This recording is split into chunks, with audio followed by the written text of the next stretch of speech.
Warning, this podcast contains spoilers. Warning, this podcast contains spoilers.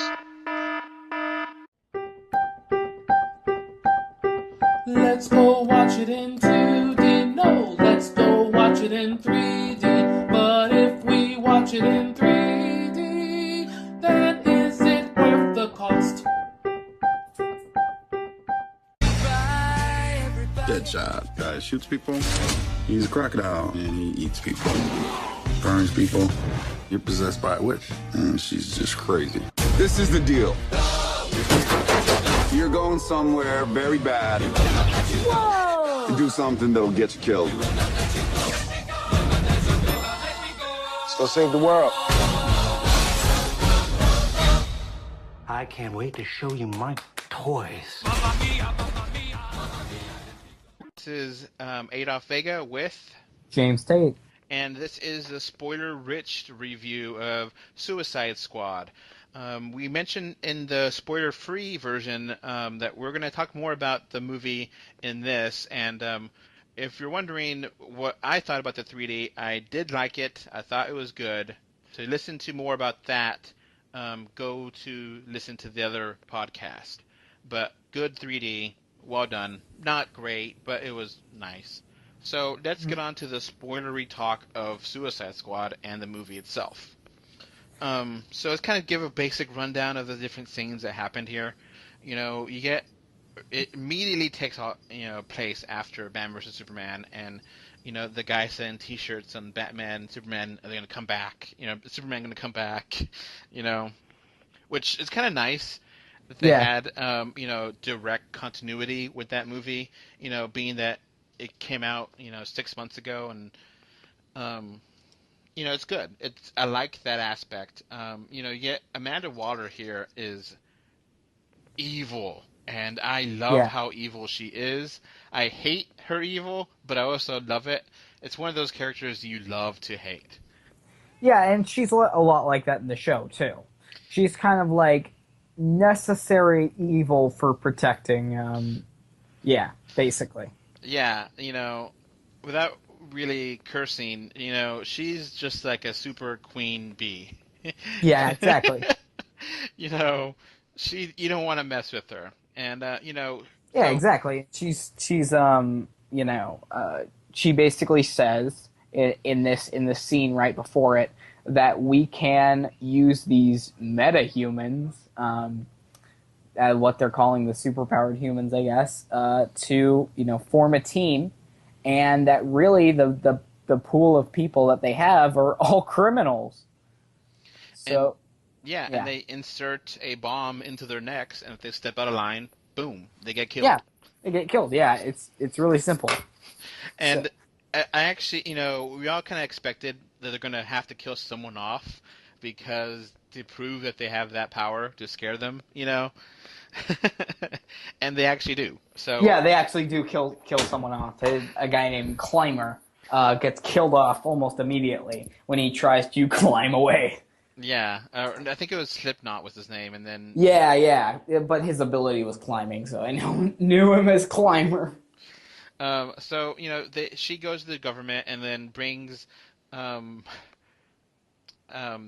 June Moon, Dr. June Moon, who is the Enchantress, and shows what she could do, and it has her heart in a briefcase, and sees that we could control her, and Rick Flag is the military guy that is with her, and June is, I guess, the Hulk kind of version where she could turn into Enchantress by saying that, but she can't go out of being Enchantress until she wants to, or until her heart is attacked. It was kind of vague when she could come back to being a human, Yeah, exactly. And so they show the government that they look at the powers that she could do, and she gets like some Iranian document or something, and says, okay, we need to have a super team. And so then, you start recruiting all these other characters here. You get, we'll go down the list again. Harley Quinn, Deadshot, Captain Boomerang, Killer Croc, and Katana, and So, there's quite a few scenes here. I did like how they interweaved Batman into the scenes. You know, Yeah, yeah, that was neat how they kind of explained it and like put Batman into it, you know?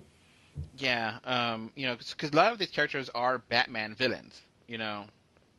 Killer Croc is definitely Batman. Deadshot is definitely Batman. Captain Boomerang is, Flash, but and we do get actually appearance of Flash, which I actually like. It was It really was really it was quick. kind of cool how they used a Flash showing him for a Flash villain. That was cool.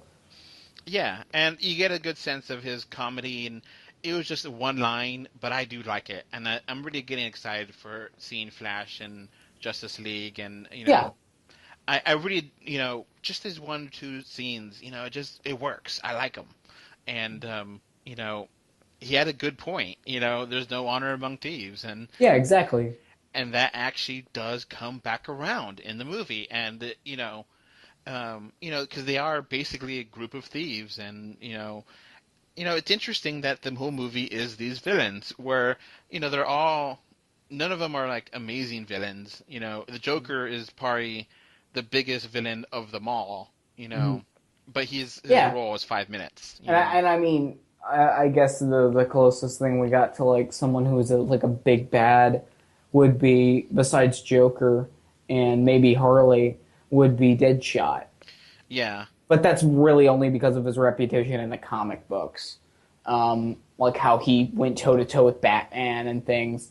He's a really, really good shot. Things like that. But you kind of get that sense in the film too, and the film also kind of focuses on him a lot.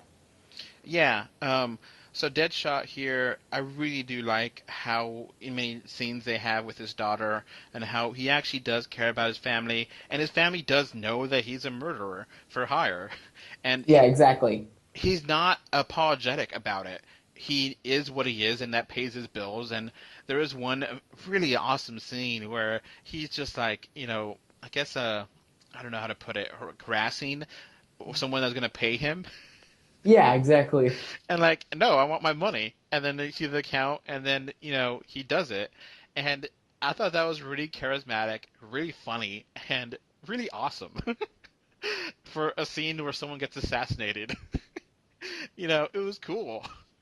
And Deadshot, I've been actually really wanting Deadshot to be in a movie for a long time, because I think he's a very interesting character.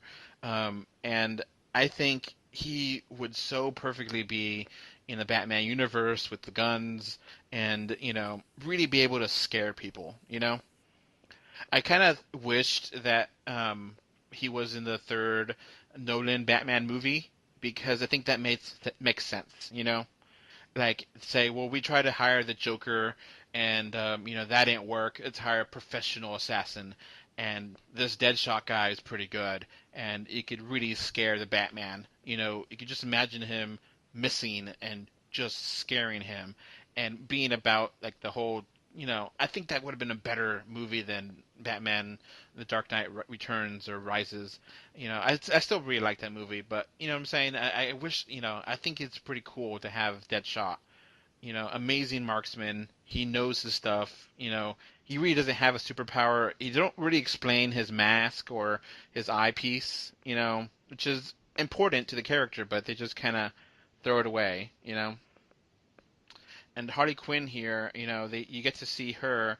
You get to see a few scenes with how she was a psychiatrist, Mhm. and she talked. Yeah, interestingly enough, they use the animated storyline, like Yeah, the animated explanation of her.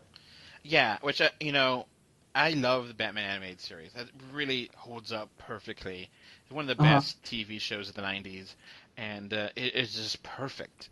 Great. Yeah, And I think she was only supposed to be like 1 episode, but people liked her so much they just kept her yeah, in. exactly. And then she was retconned into the comic after the show. Yeah, exactly. Yeah, yeah, basically. And she's been very popular since then in different games and everything. And but I do like, I really do wish to get like one or two more scenes where the Joker just charms her so much that you can see why they fell in love, why, Yeah, but exactly. they don't go there, and it's just like, no, give me that, give me a little bit more, but you do get to see where she basically became Harley Quinn in the chemical bath, and I thought that was a really effective scene, and, Mhm. I do like this Joker. Jared Leto, like you said before in the non-spoilery podcast, he basically is a gangster and a mobster and a psychopath. I kind of, in a way, I disagree that he's not a lot like a Heath Ledger because Heath Ledger is more an anarchist, you know. Yeah, exactly. But he does feel familiar but different. Yeah, I think they had to cut a lot of the stuff with him because when he goes crazy, he goes crazy. yeah, exactly. I remember reading or listening to like a video with the Joker, and like his first appearances are pretty out there, even for comics of that era. Like he would, Mhm. get people's skin and use them as faces, and Yeah, exactly. crazy stuff. So, I do like this Joker. Um, and then Rick Flag, I like. Croc, they just kind of threw them together, and I just wish. Yeah, I kind of wish that they did more with Croc, to be honest, because the thing with Croc is that like he looks like Killer Croc, and like the few lines that he does have kind of sound kind of like him. Mhm. But it's another character like Boomerang that they didn't really use that much. Yeah, because like they never really explained what the deal was with him. They just Yeah, said, they kind of just they didn't really explain his origin either. they have these scenes in the movie where they give you a quick little rundown of what's going on here, and they just kind of like, well, evolution didn't really work for his favor, and that's what we treat him. And it's like, well, wait, is he a metahuman? Is he just like a mutant or something? Because like Yeah, yeah. the Was- version of Killer Croc, the actual comic version, he actually is kind of like a crocodile mixed with a human, yeah. like a mutant So kind of thing. I mean, it would be nice if they just would have explained that. Like, maybe they could have said it's like, oh, it was an attempt to gene splice, maybe. Yeah, maybe have Well, something like that, or yeah, yeah, yes, just say something like that. Like he was in a failed an attempt at gene splicing that went horribly wrong. He escaped, and so that's the reason why. they mentioned that he's kind of genetic. I don't know. They could have gone a little bit further with him. Yeah, and I mean there are spliced humans in the DC movie universe. I mean, Man-Bat is one of them. Of course, he hasn't made his appearance, but he is technically a thing. Okay, let's keep going here. Captain Boomerang, like you said before, I do like that he does. They didn't shy away with the name.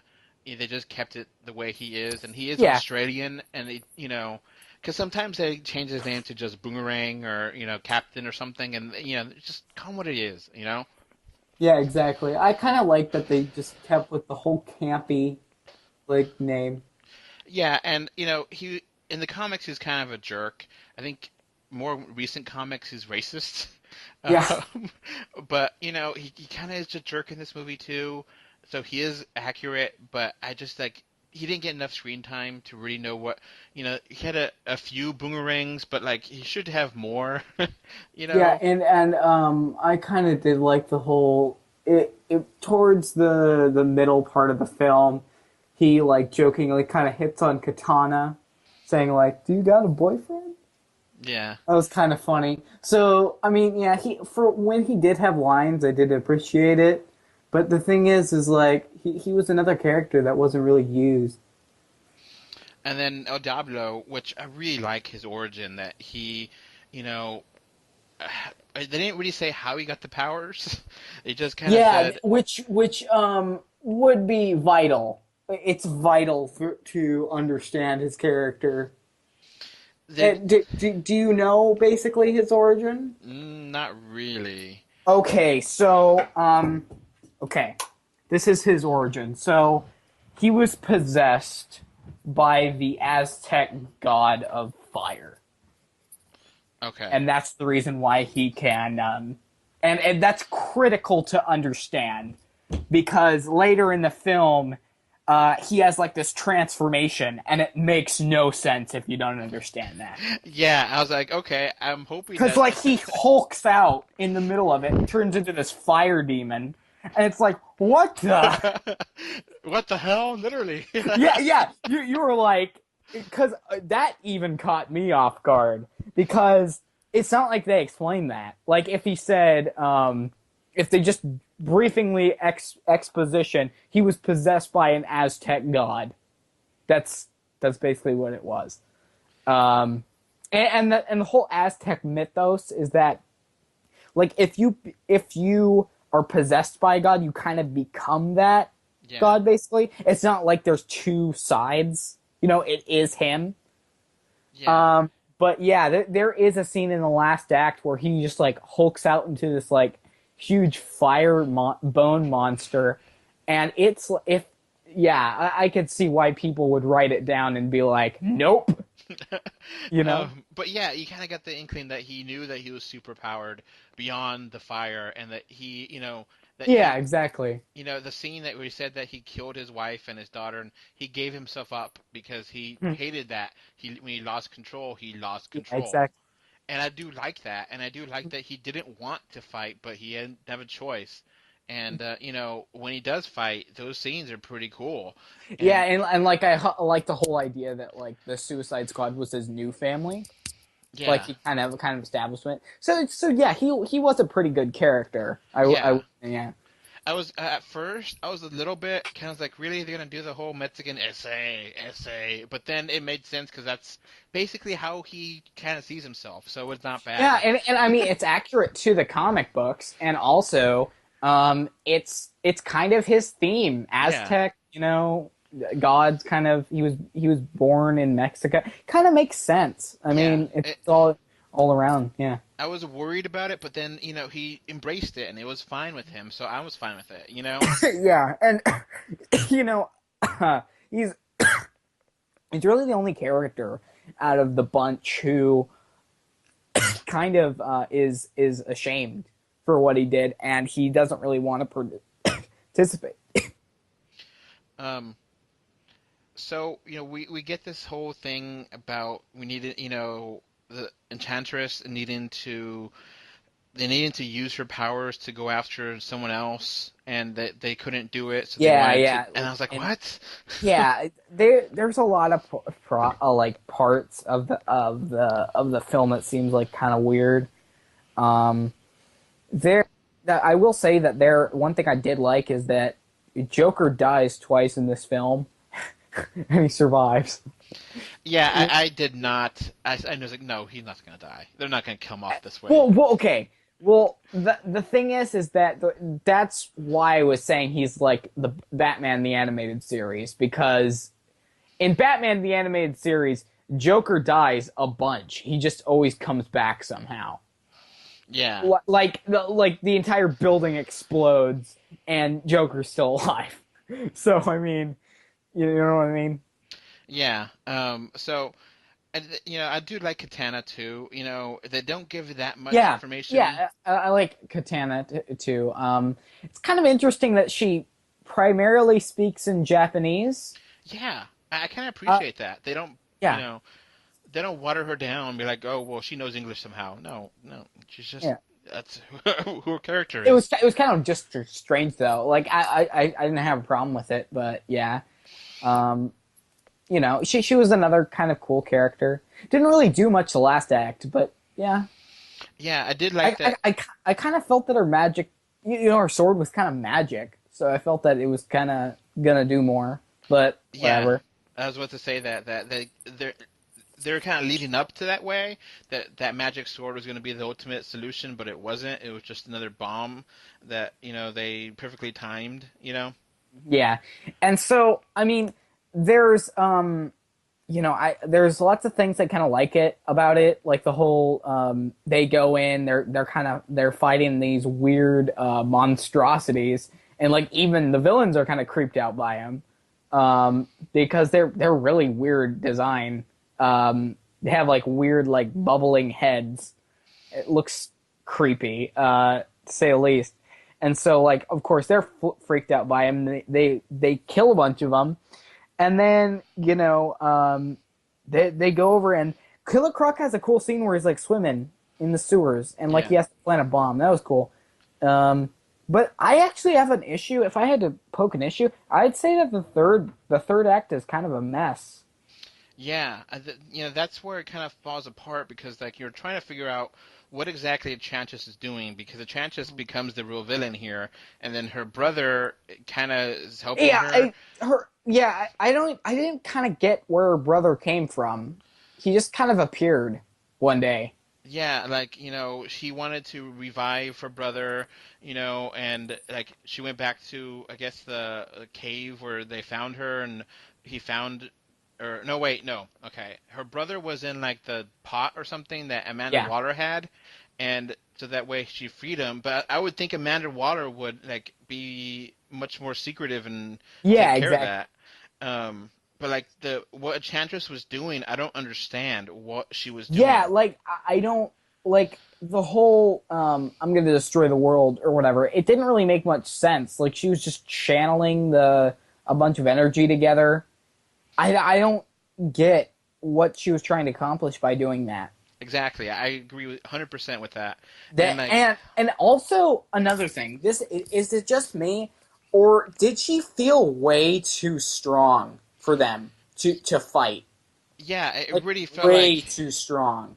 Like they're just way above their league there, and like Yeah, and like I kind of don't get the whole like, okay, she's way strong. They can't even touch her, and then in the towards the end, they're actually like dealing some damage to her. Like it kind of, I don't know. It seemed kind of strange to me. I guess you could say that was like the human part of her that was getting damaged, but like really, it felt like this was more of a Justice League villain because most, if not all of them, besides El Diablo, didn't really actually have powers. Yeah, I mean, Deadshot's awesome marksman, but that's not a power. He just is awesome at being a marksman. And Harley Quinn's like kind of mutated, and Killer Croc's mutated. But I mean, none of them have legit powers, except El Diablo. And spoiler alert, he dies by getting blown up, which doesn't really make sense to me. Wait, he died? I just thought he collapsed. I didn't know he died. No, he dies. He doesn't appear again. He gets blown up, and that's the end. Like, that doesn't really make any sense because the bomb wasn't magic or anything. And I would think that he would be kind of immune to fire. Yeah. So I don't really get that at all. So yeah, somehow he dies. I kind of don't really believe that death, to be honest. I think that they could have got away with not killing him. I don't think that was necessary. And like the beginning of the movie, where she's setting up the team, but they're trying to go after someone else. Yeah. And they didn't really explain what they're really doing, and it's like, okay, so Enchantress is the main villain of the movie. Yeah. But if they didn't get the team, would this have happened anyway? Yeah, like I'm wondering what she had planned, and it must have been something minor too, because and that kind of doesn't even make any sense either. This is another problem that I had with the film. Why didn't Flash, Wonder Woman, or Batman show up? Yeah. Why would are they just taking a day off? Like, this is the kind of thing that they would hear about and they would come to stop, even if the Suicide Squad were there. Yeah, because it definitely becomes a bigger aspect. It's not just an isolated event. The laser could be seen from space. And, she was able to destroy, how many, like a satellite and all these network stuff. And yeah, exactly. Because she was against technology because, they don't worship magic anymore. So it's just like, you would think, I guess Batman and, looking for, trying to get everyone else on their team, Yeah, so they're, I didn't know why those superheroes didn't show up, and the problem is most likely they're not even going to reference it. They did this kind of strange thing in the end credits where, spoiler alert, it's kind of the reverse of the Iron Man end credit scene. It's the opposite, literally. Bruce Wayne, as in Tony Stark, asks for the Nick Fury of the DC universe for the files on creating a team. It's the exact opposite, yeah, literally. Yeah. Everything is in reverse. So, and he doesn't even question it. Like, he doesn't even, like, oh yeah, there was a big laser today. What was that? Like, he doesn't question that at all. He just acts like this movie never happened. Yeah, I think that's a good way of putting it, that they put the scale a little too big, you know? Yeah, they did. And in the comics, the Suicide Squad don't handle huge threats like this. They go after other villains usually, not like huge monster level threats. You know, this is the type of stuff that you'd call in the Avengers to fight. Or Justice League, yeah. Yeah, or the Justice League, you know.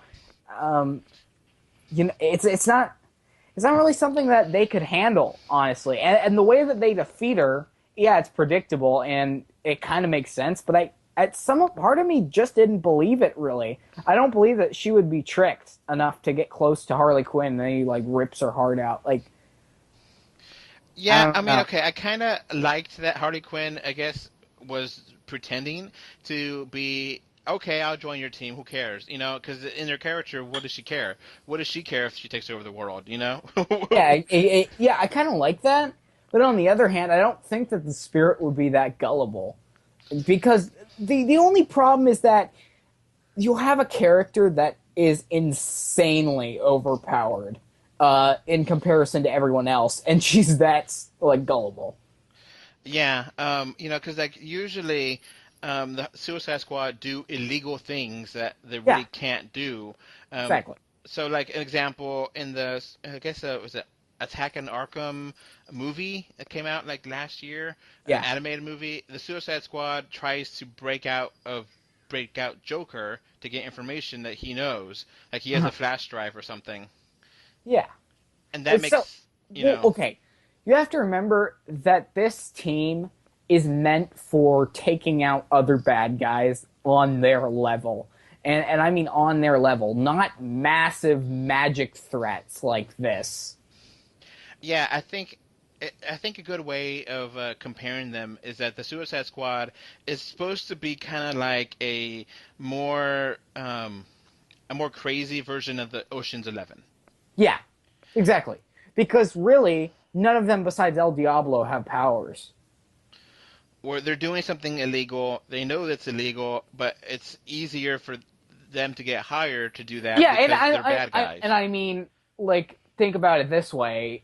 They could have easily pulled this film off if the plot was just, oh, there's some X material in some safe that's heavily guarded by people, and because the government doesn't want to get involved because it's illegal, they have to send in the Suicide Squad. Yeah. Like maybe a crime boss that's really infamous. Maybe he's another villain. You don't know, but he has red kryptonite or something crazy like that, and they want it, but the government doesn't have the right to go in and steal it. So they send in the Suicide Squad. That'd be a much easier to do film, and it wouldn't be unbelievable either. Yeah, I agree with you, and I think, like, they could have just cut out the Enchantress from this and made it a better movie. She's probably the biggest problem with this film.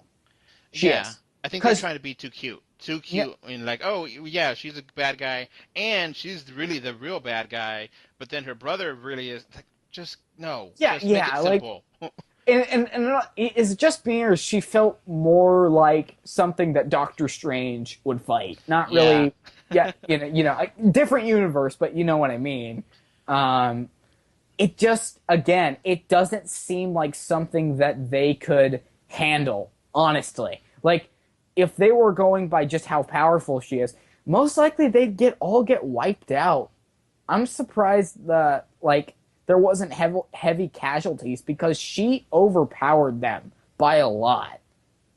Yeah, and like To put it bluntly, it's like, and might be an like overestimation, but it's like the Suicide Squad somehow figuring out how to beat Superman. It's yeah. that doesn't really make sense. So they eventually figure out what the real thing was, and that they were actually trying to rescue Amanda Waller from the thing to stop. It's like what? Yeah, I also, as I think one of them pointed out, how the hell did she survive?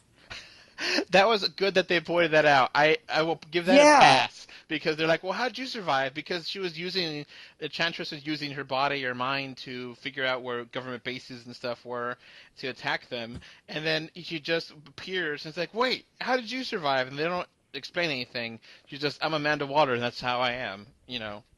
Yeah. I kind of felt like, because there's a scene where it's just like, bring it on, and then like you cut to it, it's like, okay, did she die or something? But nope, she's fine. I kind of expected Slipknot to be the one that got killed because they literally introduced him for nothing. Like, they didn't give him a whole little cutscene, and Yeah, yeah. Slipknot just, they kill him off immediately. There's boom, and then she dies, or he dies. I was kind of surprised that they actually showed his decapitated head, for that 1 second, Yeah, because it's like, it's PG-13. They're actually going to do that. Oh, okay. Yeah. Well, PG-13, I guess they'll do that for 1 second. If it was 5 seconds, maybe it would have been R. Yeah. But I do like how they, I guess, have an agreement at the end of what's in it for them, and then they get, it's like, what do they care about 10 years if they have, life sentences, and then they actually made agreements of, Killer Croc wants BET in his cell, which is just like, okay. Yeah, that was kind of weird. But I understand the TV. That's perfectly okay. You know what? I could respect that. I earned this, and then Harley Quinn wanted her cappuccino machine, and she earned that. I think that was cool. And I think they could have done more. I guess other characters were not that creative or that stupid or too to decide, I want this. Because, like, you get at the end, a scene with Captain Boomerang getting mad about nothing, and you don't understand it. Yeah, I did not get, like, if there was a callback or anything to some other thing that he said, but he's just getting locked in a cell, and he's, like, upset, and it doesn't really make any sense. He could have asked for something like, could I get a new boomerang? Or something like that, and that would have been fine. Maybe some Australian food or something. Yeah, to see the Outback one last time. Something. But, I mean, yeah, I kind of... And then, of course, the end of the film is Joker busts Harley out. Yeah. Yeah, I mean, I kind of saw that coming. And, I mean, she's getting a spin-off film. So, I mean, I don't know what's happening to Joker, but she's getting a spin-off film, so I kind of expected that. Then, of course, the film officially ends, I guess you could say, with the mid-credits scene where Bruce Wayne kind of asks for the Justice League, and again, acts like this film never happened. So, even though it's kind of sloppy end, I still enjoyed it for what it was. Yeah. It's not perfect. Okay, interestingly enough, I think that this film has the reverse problem I had with the movie Batman vs. Superman, where I felt that the first act was really bad and really confusing and went on too long. This final act is confusing, doesn't make sense, and it's going too fast. So, you know what I mean? Yeah. Kind of the reverse problem. Yeah, I kind of sense that, and that it just kind of fell apart toward the end, and I was like, well, I do like what they're doing here, but I guess like maybe they didn't know how to wrap up the script or something. Yeah, exactly. And they just didn't know what to do with the Enchantress, and I do like that last scene where like she gives them all visions of their, what they're... Yeah, that was cool. I felt that like that some of them are kind of accurate. You know, maybe Harley just does want a normal life. You know, maybe that's her dream, basically. And I do like that vision that they gave for Deadshot of like her daughter there not Yeah. shoot. I thought that was very powerful, and that really worked. Yeah.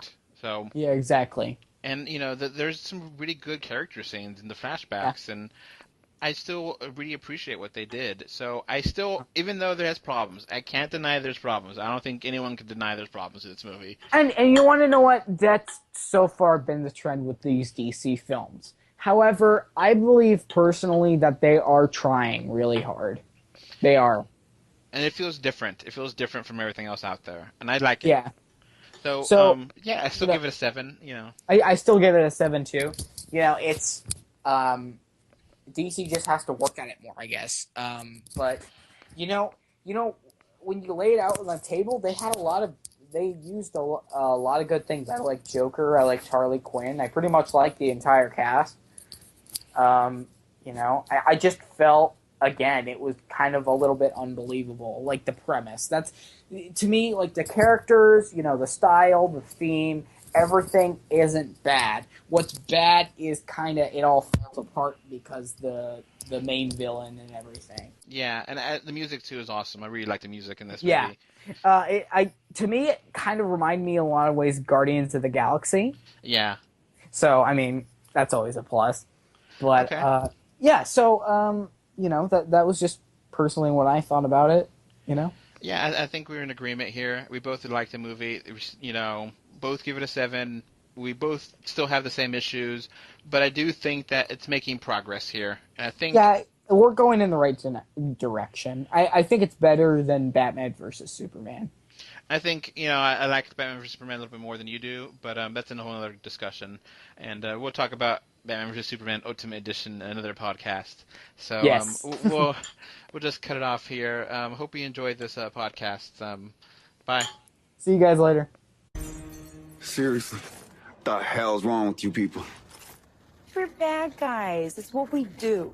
Nothing really matters to me.